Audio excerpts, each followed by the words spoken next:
Here tonight at 6, Kentucky's Medicaid Department admits they incorrectly denied special needs children of services, and tonight, state officials are assuring families that they're investigating what went wrong. This is a follow-up to a story we first told you about just a few days ago earlier this week. Isaiah Kim Martinez learned the issue is affecting more people than we first knew.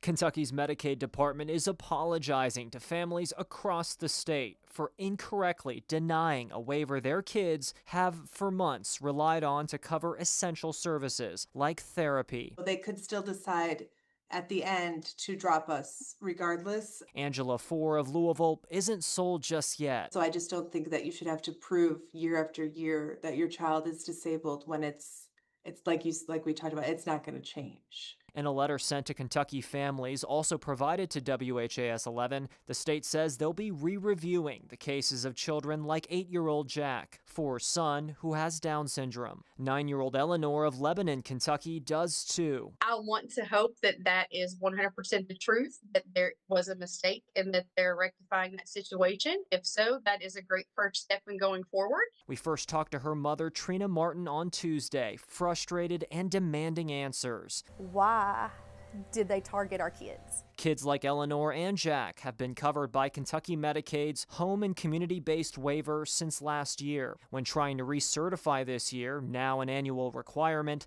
the Martins, like other families I've talked to, were abruptly rejected. Now, after seeing this letter promising these kids will not lose coverage while officials investigate what went wrong, Martin is relieved, but still wary. What happens at the end of this extension? Do they extend it if they haven't settled everything? Or are they going to still deny our appeal? And what happens next? I'm very skeptical. I mean, I am. Kentucky's Medicaid Office says they've discovered issues with a subcontractor, but state officials could not yet tell me how long this re-review process could take. The Martins have hired an attorney, Andrea Welker of Lexington, who makes it clear this issue is much more than just a few isolated cases. What they need has not changed. The only thing that has changed is the reviewer. We simply don't know yet what the basis for these are and why the sudden change.